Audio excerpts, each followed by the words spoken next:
In today's video, I'm going to be talking about how to actually lose fat.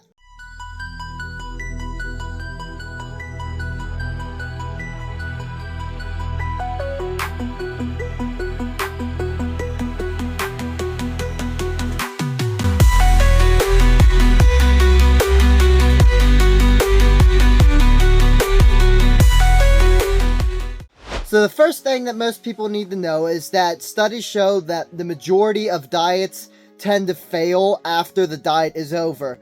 And usually the diets are successful at making people lose weight, but then after the diet is over, the weight tends to come back up. And the reason that the majority of diets tend to fail is because people will go on a crash diet where they're in a big calorie deficit, or they'll just cut out entire food groups. And it does work in the short term to lose weight. The issue is that after a while, while on some type of diet like that, you start to have certain deficiencies in certain things, and the cravings for certain foods become stronger than ever, and then you end up getting back out of the diet to eat those foods. And so if you're wondering how to lose fat and actually keep the fat off your body, this video is perfect for you. Now first, we have to discuss the most important things when it comes to losing weight. First, you have to be in a caloric deficit. Now basically what a caloric deficit is when you're eating less calories than you're burning. Now as an example, let's say you burn 2,500 calories a day, but during that day you end up eating 3,000 calories. That is a 500 calorie surplus.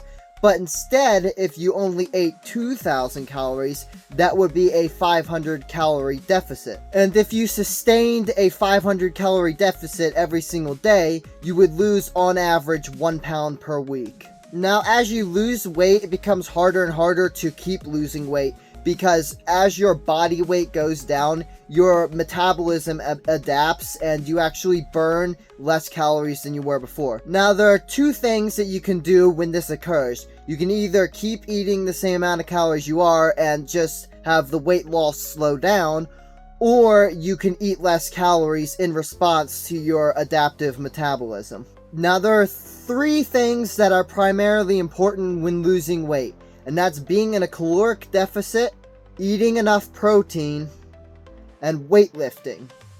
And the reason you want to eat enough protein and be weightlifting is to make sure that your body is losing fat and not muscle. And basically the reason that happens is because when you're eating enough protein and weightlifting, it sends a signal to your brain that it's important for your body to keep its muscle. And that's also why you shouldn't lose body weight too fast, because if you lose body weight too fast, it can often be muscle that's being lost as well as fat. Now usually you should try to aim for 0.7 to 1 gram of protein for every pound of body weight that you have. Now here in a second, I'm going to tell you the best way to track the amount of calories and protein that you're consuming. But first, if you're enjoying today's video, make sure to hit the like button, and if you like my content, make sure to subscribe. I would greatly appreciate it. Now the best way to keep track of all the calories and protein that you consume is to get a macro tracker online. Basically, a macro tracker is an app that you can log all of the food that you eat in one day, and it shows the amount of protein, fat, carbs, and calories that you consume. Plus, a lot of macro trackers will have weight tracking as well, to where you can weigh yourself and put in how much you weigh each day or each week, and it will keep track of it, so that way you know if you're actually gaining or losing any type of weight. Now, the macro tracker that I personally use that's completely free is called Fat Secret. I'm not sponsored or anything, but I think it's a great app because it's free and it has all those things that I just said. Alright, that's going to do it for this video. If you enjoyed today's video, make sure to hit the like button, and if you like my content, make sure to subscribe. God bless you all, and goodbye.